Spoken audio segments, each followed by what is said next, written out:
be A cross B, and then find theta between them, an angle between them. I think most people got this right.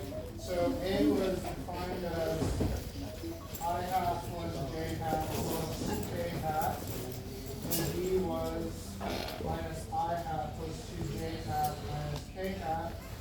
I think we did this kind of example. I don't know exactly this. So we have A dot B is equal to 1 times minus 1 plus 2 times 1 plus 1 minus 1. Okay? And if you multiply this out, this is just minus 1, so you get minus 2. This is 2, so this is 0. Okay. And by this, you should know automatically the angle between them is pi over 2. Okay, just like that. And then we have A cross B, which is,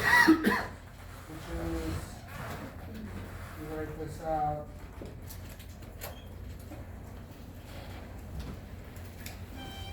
This should give us I hats, right? Our first one, I hats.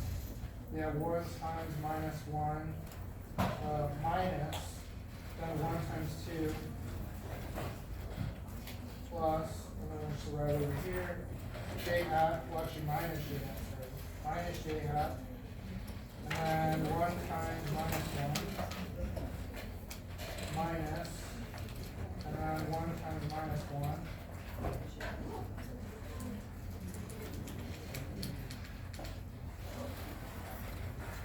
Plus, you have your K hat, and then this is just 1 times 2 minus 1 times minus 2. This here is minus 1 minus minus 1, which is just 0, right? So this is 0. And then this is just minus 1 minus minus 1, which is 3. And then this is just 2 minus minus 1, which is 3 as well. So you get minus 3i plus 3. Okay? And then you want to calculate their unit vectors, right? So let's just calculate their magnitudes first. So magnitude of A is just square root of 1 squared plus 1 squared plus 1 squared. And B is just square root of minus 1 squared plus 2 squared plus minus 1 squared. Alright, and I'm plugging this in, so this is square root 3, and this one will give us square root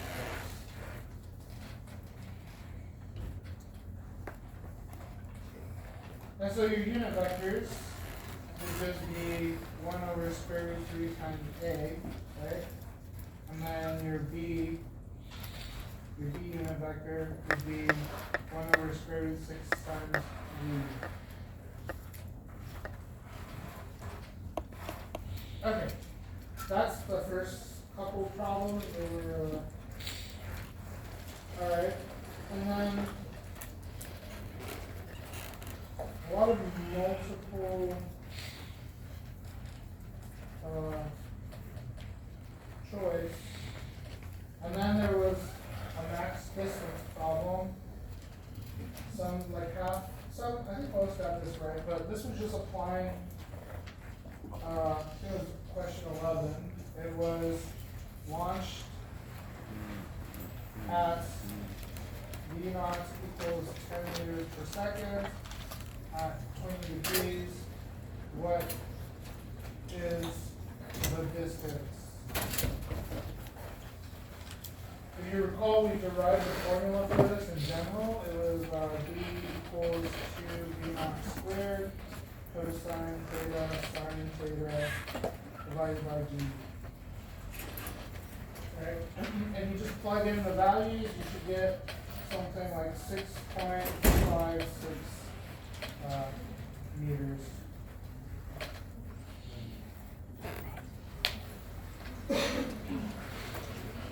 Okay. And now the last problem, the max height problem.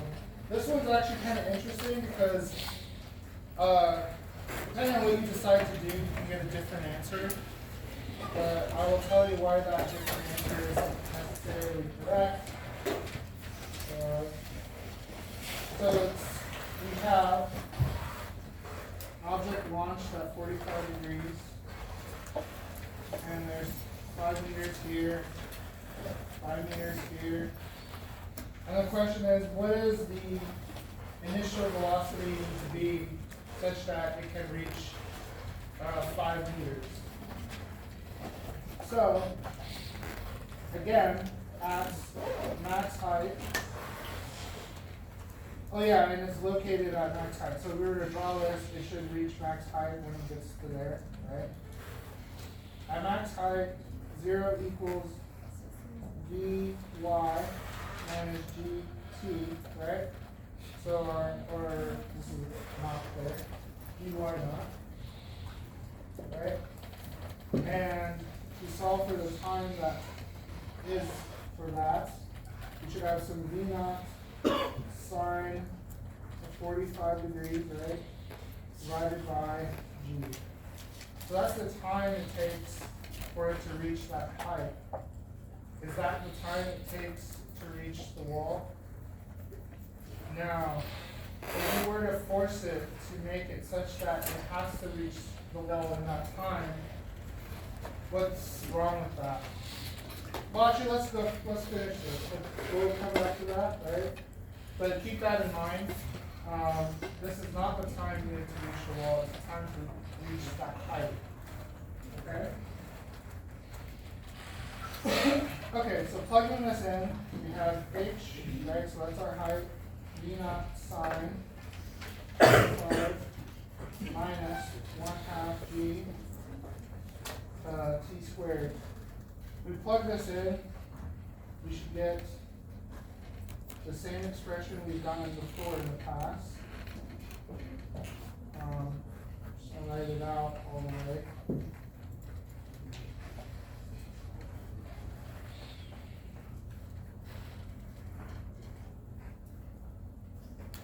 Right, so that's our full expression.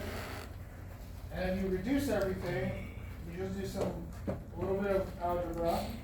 This reduces to 1/2 V naught squared sine of squared 45 divided by G.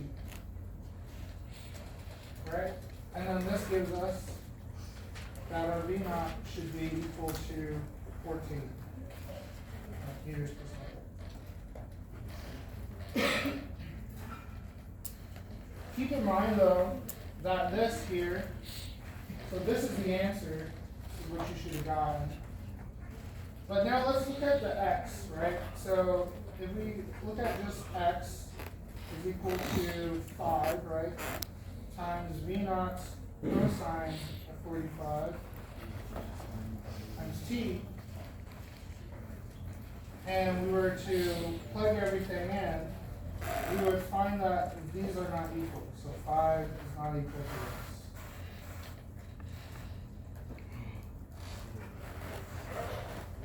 You could try to force this problem. Yeah? Hey, could you work out how you got 14? Oh, so you just solve here for h, or for V naught. So it's 2hg divided by sine squared. It's basically the same formula we had prior, which is 2g h sine squared theta. Right? So you just plug in 5 here. We have your 9.8 here, and then you have your sine squared of 45 degrees here. So this gives you the V naught it takes to reach that height, and it gives you a time. I believe the time is roughly 1.01 seconds, right? So the reason why this isn't equal is because we're given the angle, right? We're given that it's launched at 45 degrees, right? So if it's launched at 45 degrees, that means our Vx and our Vy has to be equal, right? So we can't force a new Vx, but we can for now. So let's do that. So let's say we just solve for this, and theta was not 45 degrees. Right? So let's say we're not given it's 45 degrees, we're allowed things to be free, right? So now this becomes a very general expression. And what we could do is first then find the time it needs to fall. So if we do that, it's just basically 2GH divided by its fall rate, right? So it's basically the same answer. So it's this, right? Now, we have our distance d that we need to get there. We have a Vx, we have a t, right? So if we just solve for Vx here, we should get v over t is approximately 5 meters divided by 1.01, which is roughly like 4.9. Right? So if we compare these two, right? So let's actually solve for Vy. So here, up here we solve for V naught, but if we were to solve for Vy, it should be equal to the sine of this, which is, I believe it's like 9.89 meters per second. I'm not sure of that. I believe that's correct though. But if this was 9.89, and then we were to use this, our new velocity vector would be like, let's say this is 4.9 in the x, right? And then we have nearly almost double that in the y, so our new angle theta would not be 45 degrees. So theta would not equal 45 degrees in this case. Right? In fact, it would equal, theta would equal tan, arctan of our Vy over Vx. All right? So just keep that in mind for your exam. You might not be given theta. You'll just be said, you need to hit the wall at this x, y, z coordinate. What is your initial angle need to be? All right? So there's a question? So the ball's max height is 5 meters? Yes. That I understand because it would have to go linearly. Which is you have like an infinite velocity. Like, What do you mean? because if it's 5 meters away horizontally and vertically, and horizontal degrees, and these have to have like, we would have to accelerate vertically. So if I plug in 45 degrees here, this would be square root 2 over 2, right? So your V naught wouldn't be infinite. No, but I mean conceptually, if you launch a ball at 45 degrees, it has a velocity y, so x, where it hits the wall at the same, so it goes 5 meters, x, at the same time as it reaches the max height. Yep. But the ball is accelerating. Well, no, the y moves parabolically. Yeah, but that means it's accelerating. Which means it can't be the same.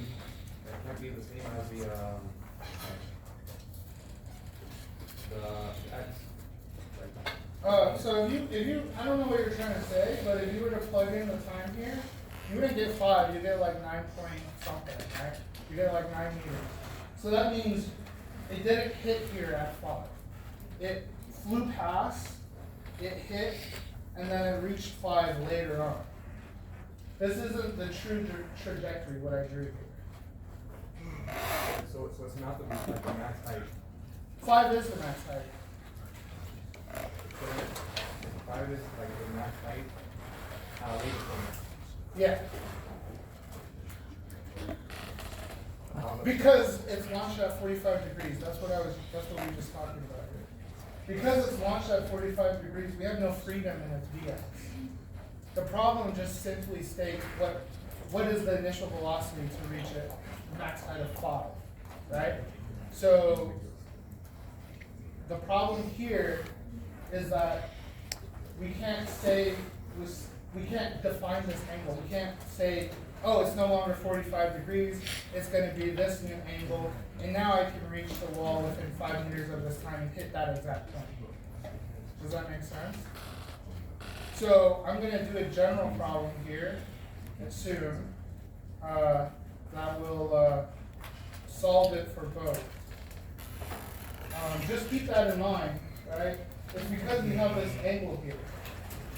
If you try to, you have to change its angle for it to work out. But this is the correct answer. You just need to keep in mind that you won't hit the wall at which you think you're going to hit the wall at, right? Because you move further, you move 10 meters, you move 5 meters, so you probably hit it a lot lower. The wall doesn't know that your projectile exists, right?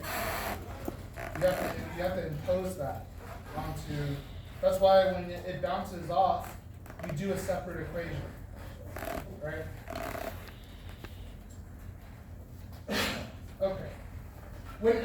Okay, by the way, that little point there, the math doesn't know something exists.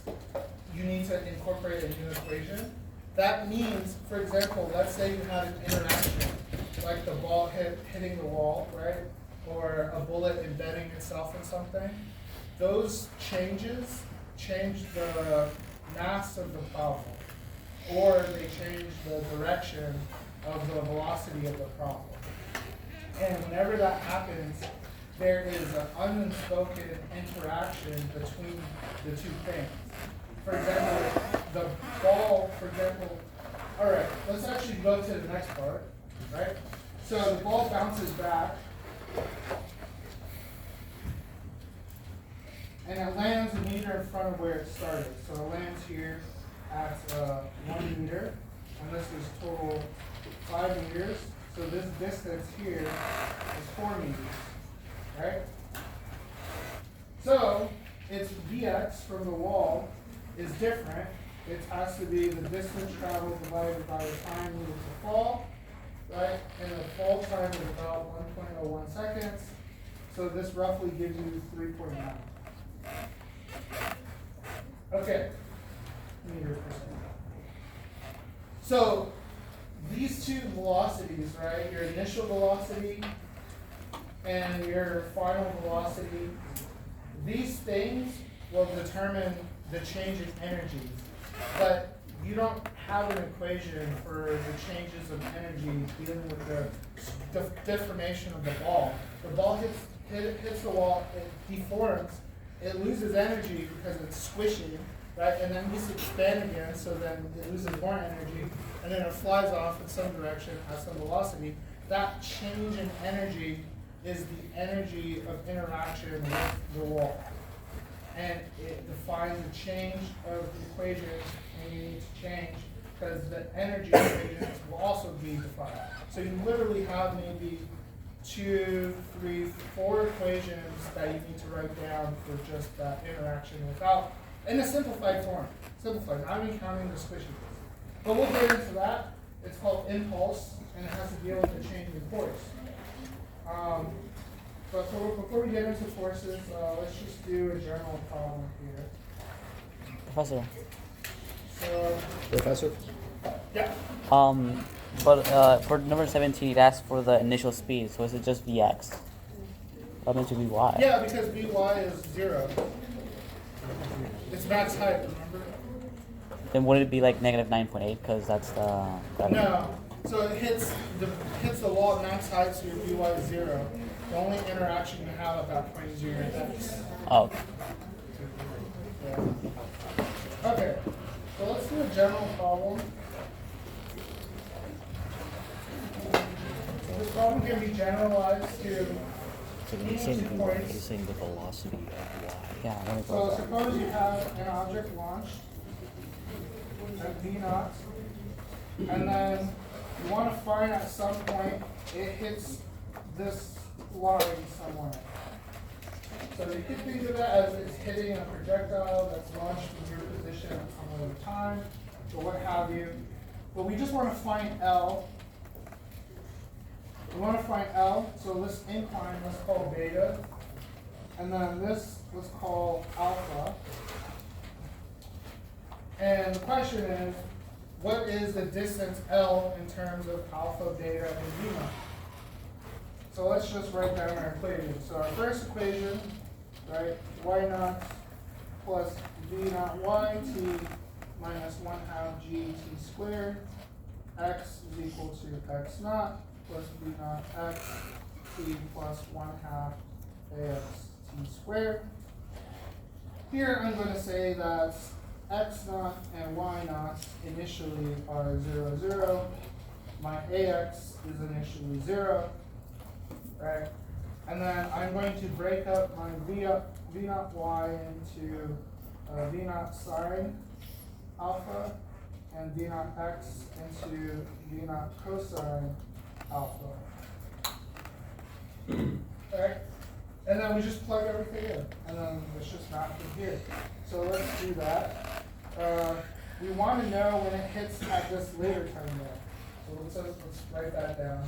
So that would be L cosine beta for x1, right? So let's call these two things x1, y1, and t1, right? So t1, x1, y1. x1 is L cosine beta, right? y1 is L sine beta, right? And then so let's plug this in. So we have y1 equals v naught y t minus 1/2 gt squared. We plug in our v naught y1, so it's L sine beta equals v naught sine alpha t1 minus 1/2 g t1 squared. And then for our x, we have L cosine beta equals v naught cosine alpha t1. And now we just need to solve. But first, we need to solve for t1, right? And t1 would be a little too difficult to do with this. I don't want to use that. I'm going to use this because this is kind of where we ran into our contradictions from the last problem with the 45-degree angle and the x, right? The x where it hits. So let's do this. This is t1 equals L cosine beta over v naught cosine alpha. And we just plug this in. We have L sine beta equals v naught sine alpha times L cosine beta divided by v naught cosine alpha minus 1/2 g L cosine beta divided by v naught cosine alpha squared. Okay? So now I'm going to cancel some things. Notice our v naught cancels here, right? Our v naught cancels here. And I'm going to divide everything by L. And doing that, I get sine of beta equals tan alpha times this L's cancel cosine beta minus 1/2 g. We have one L left. We have cosine beta squared divided by v naught squared cosine squared alpha. And now we only have one expression of L here, so we can just solve for it. And if you solve for this, you should get 2v naught squared over g times sine of beta minus tan alpha cosine beta.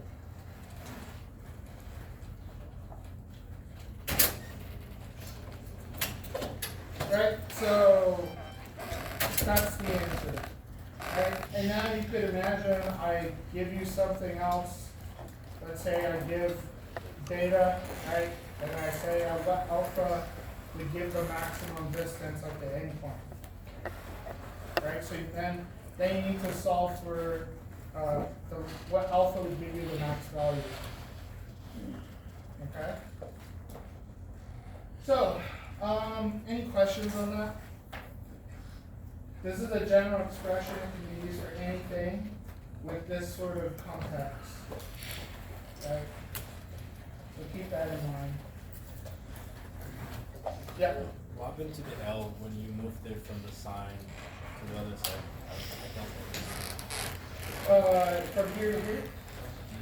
No, from the one above to there. Yeah, I know where the L goes. Yeah, divide this L out, right? So that just gives you sign. This L divides out.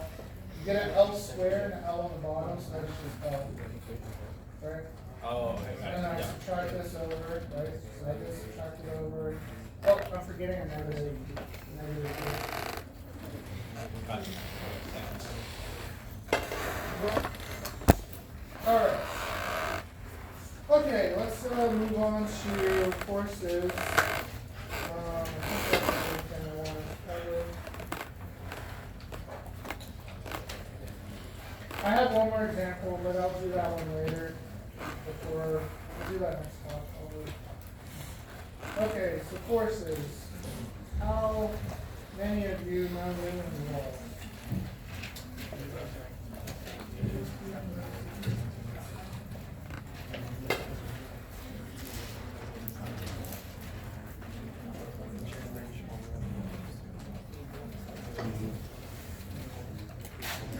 I always get them mixed up or mixed around. I never remember them. But I do remember them and what they're used for. I just don't know the numbers. I always forget. So chapter 4.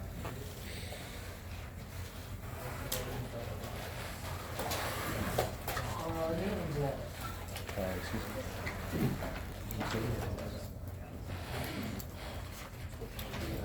Newton was a very interesting guy. He gets credited for inventing calculus, but that's kind of true, partly true. The person who invented the notation for calculus was Leibniz, and he and Newton derived calculus roughly about the same time. And he derived calculus just for the purpose of trying to describe planets. But before that, he had to write down all his laws. So he did a lot, and he did it pretty young, so it's kind of crazy. So the first law, an object at rest stays at rest, and an object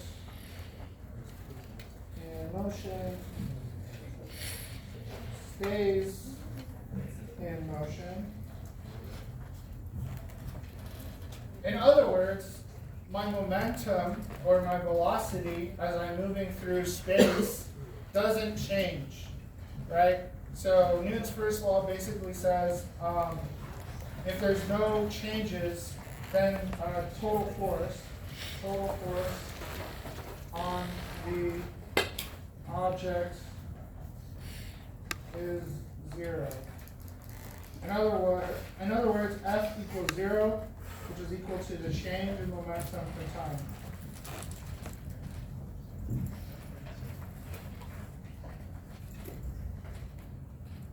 Right, so this applies to astronauts more than anybody, so probably not many of us. So if you're an astronaut and you do something, like let's say you drop your wrench or you throw your wrench off to the side or whatever, you change your momentum, and what that causes, it can cause you to float away from the spaceship, right? So for example, if I were to throw the wrench that way, my momentum changed, right? So total momentum here changed. So I'm here, my thing is flying that way, so there's a change in momentum. The only way this can be 0 is if I move this way. Right? So for everything to stay 0, I actually have to move the other direction. And then this is a law. This isn't something that is just made up. It's been tested quite a bit with good accuracy. All of Elon's spaceships rely on this. Right. Okay. 2, even more important than anything, is the change in an object's motion is in a unit time is a force.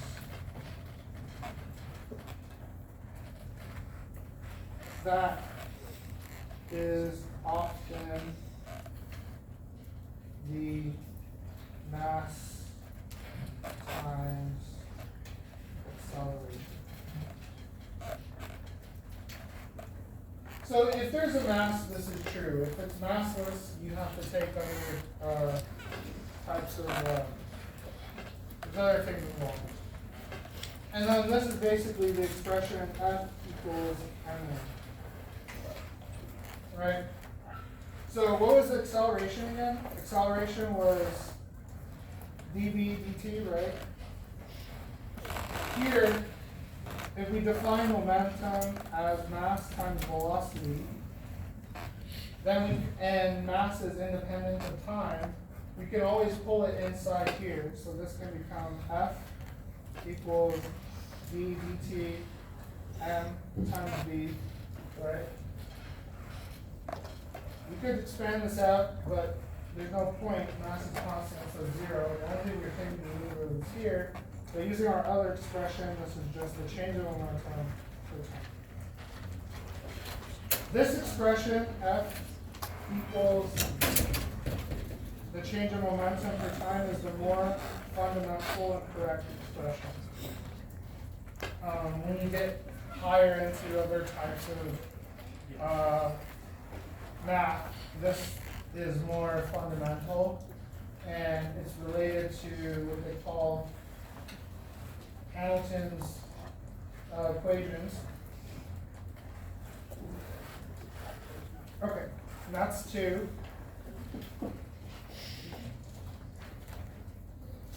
Three, whenever an object exerts a force on another object,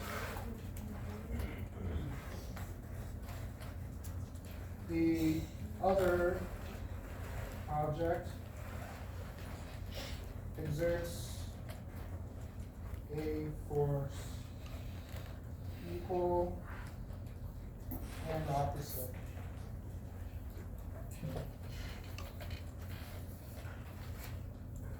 So a good example of this is just you sitting or standing or whatever.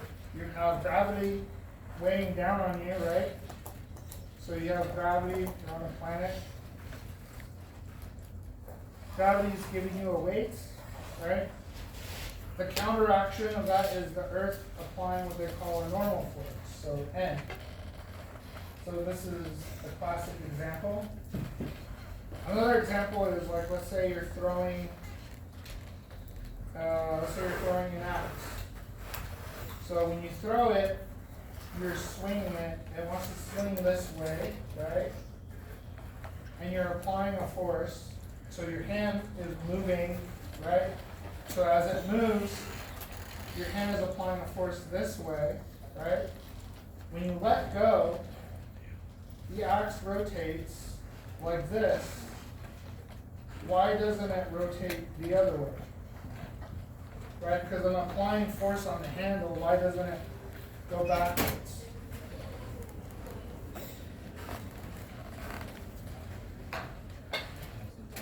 It's because when I let go, the only force that's left for the axe is the force that it had on my own hand. So it has to rotate the other way. Right? Because the force of the axe here is this way, so this is axe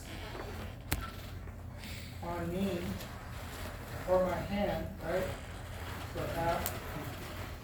And then this is my hand on the axe.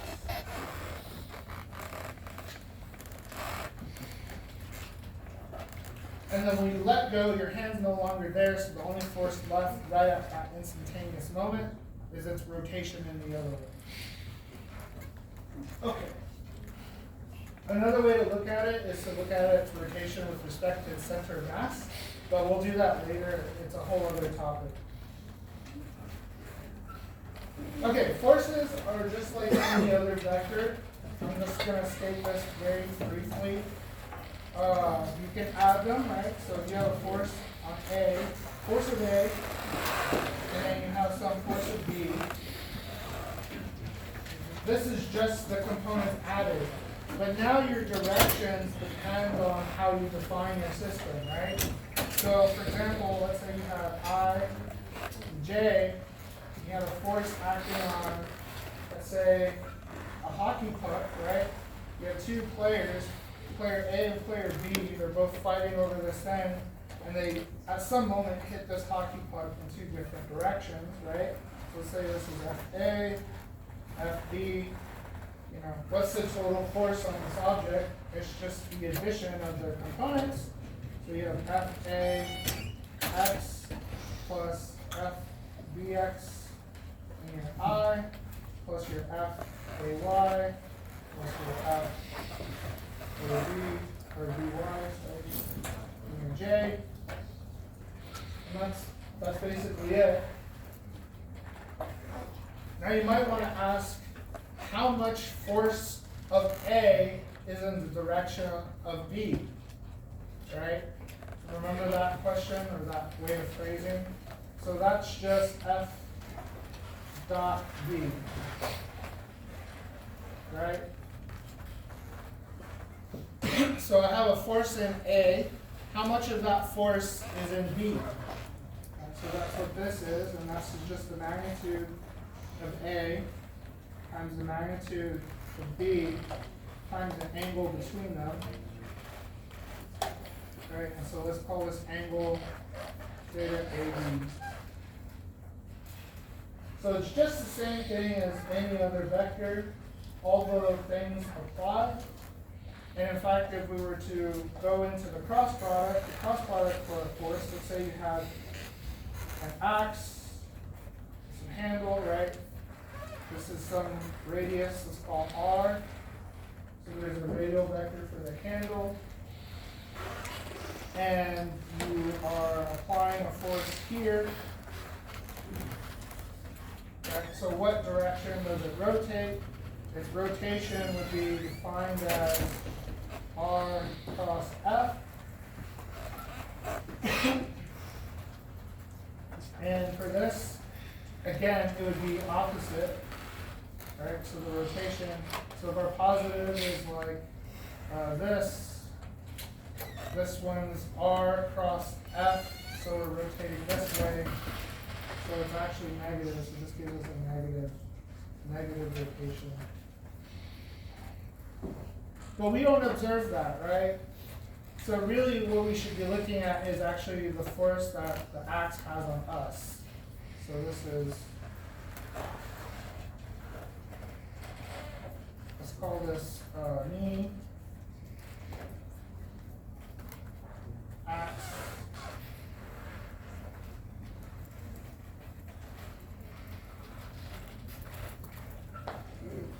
okay. So that's just an example for how the forces are used. Okay. But unlike the other things, right, where we only have one velocity in x, one velocity in y, you can have many, many forces, right? So you can have a lot of forces acting on an object. And going this way, that way, this way, that way.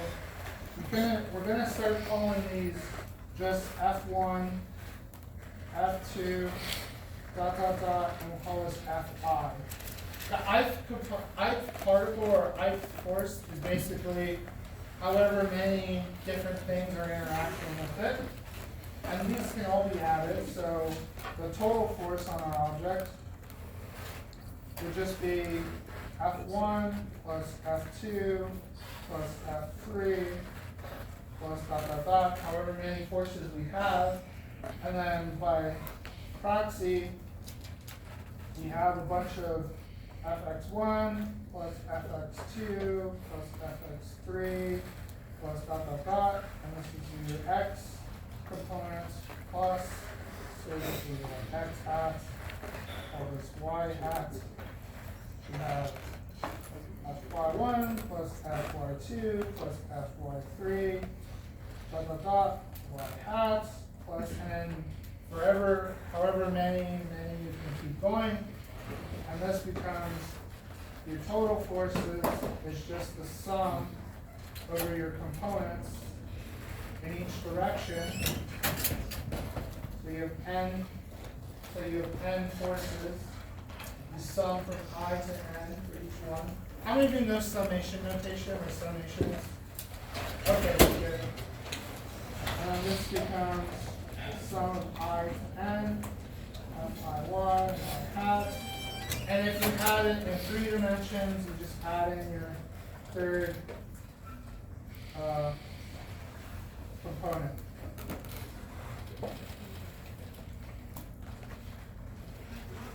Alright. We have other expressions though, right? Yes? I just wanted to say that this class only requires calculus 1, and summation was in calculus 2, and partial derivatives are in calculus 3. I don't know what to tell you. This is with calculus, and this is basics calculus. Alright? So a lot of physics also imposes math from other categories that you will never learn. For example, I know topology, but never took topology class, right? And it's because it has a lot of matrices and whatever, right? So if you feel like the math is going to be a limiter, this class is going to be very difficult, okay? So these are summations for all total forces in the system. But remember, we also have a expression for force individually, right? So Fix is also equal to the mass times the acceleration xi, right? Yeah. And this is equal to dv by x over dt, right? So, if you were to plug this in, it'd basically be a bunch of summations over your time derivatives of your velocity. So I'll just plug it in general.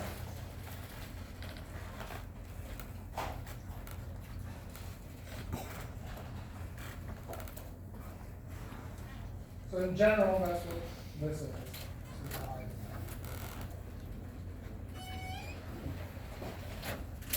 Okay.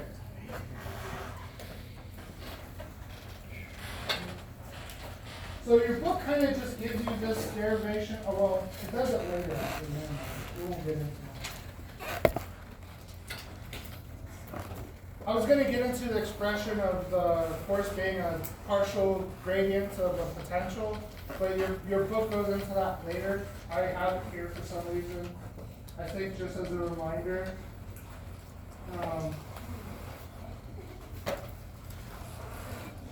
Your book only does it for one dimension. It basically says that your force is equal to minus partial u partial x, where u is some potential that describes your system. Right? So this is another expression we'll come into later. And this is just for x.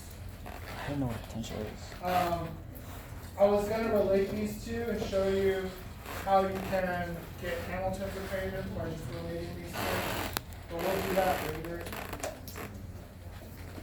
Okay, what time is it? Is it 1?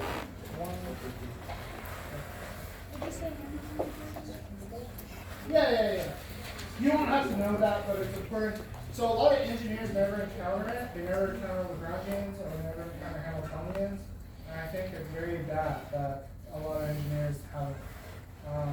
It's the foundations for all the software that you use that do the work for you in a lot of cases.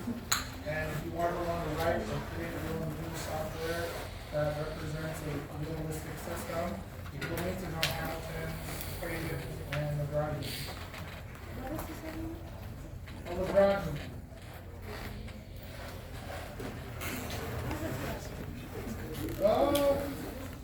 So let me just say, if you relate these two, if you relate can obtain Hamilton's equations and Lagrangians. Those are just transformations of one another. Hamilton's is for a more conservative system, or well, Hamilton's is where you have time reversal. Lagrangians you kind of don't have anything. All right. Okay, so let's just go over the first law. The first law we already know, and that is F equals 0, which is equal to M dV dt. So what does the first law give us by definition? Force.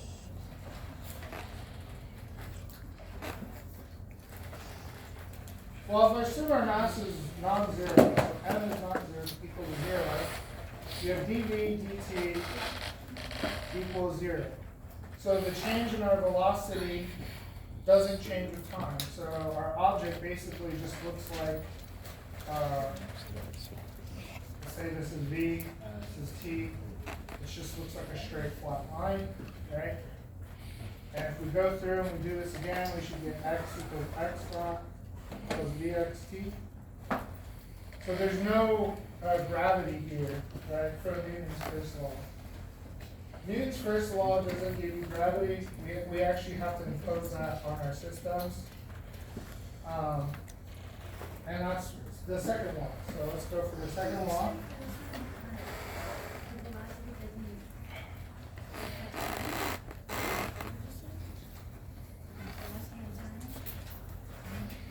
I said the velocity doesn't change with respect to time.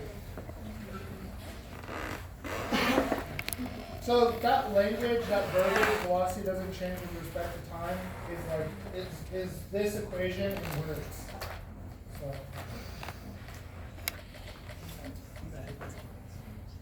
all right, second law, F equals ma. And if we assume that we have some acceleration, g, right, in our negative direction, this is how we get the projectile equations, right? So if we were to go through and just integrate this, we would get y equals y naught plus v naught yt minus 1/2 g squared, right? How did I get that? Well, I just have ma minus mg.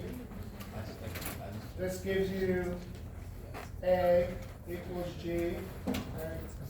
Here I have a vector, so actually this should have a k somewhere, right? This is minus. And then this gives me dvy dt equals minus g. And then doing integration, you should get that. This is just under constant force. I just put g here because people are used to having a variable. I could just put ay, right? It's any arbitrary acceleration. So any acceleration.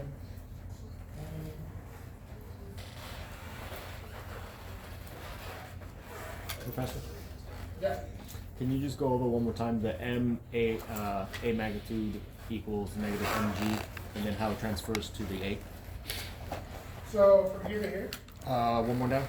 from here to here. That to the next part over.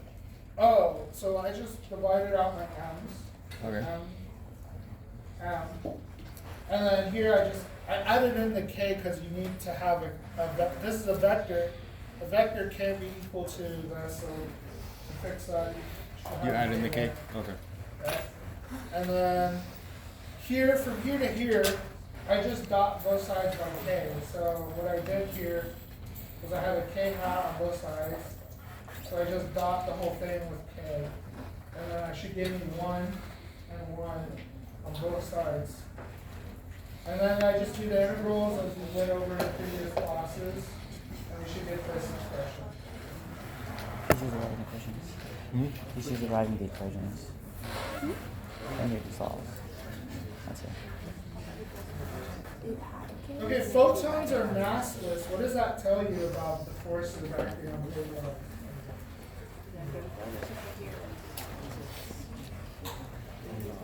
Like light particles. So light particles, they're actually massless. So how do they exert force?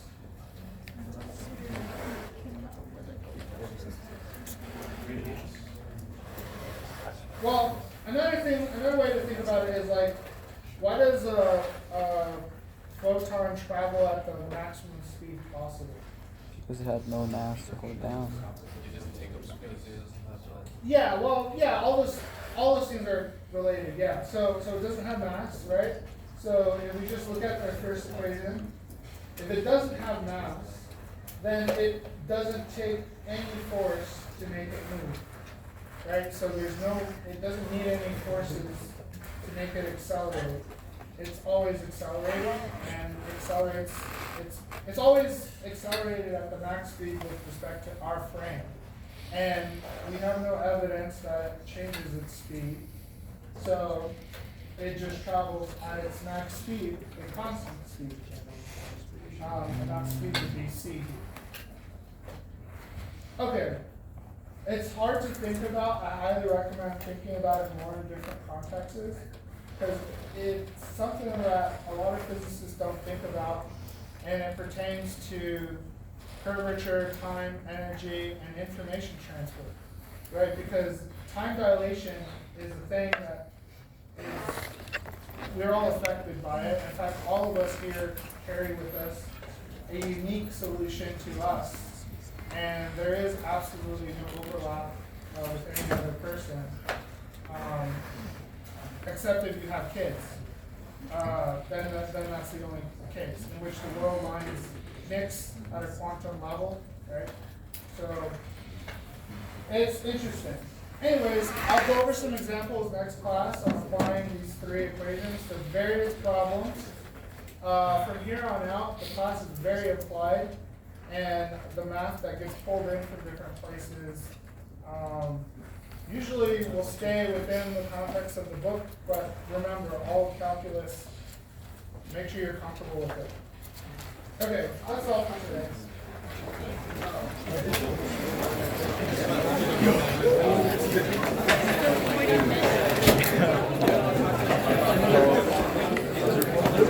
Today wasn't that bad.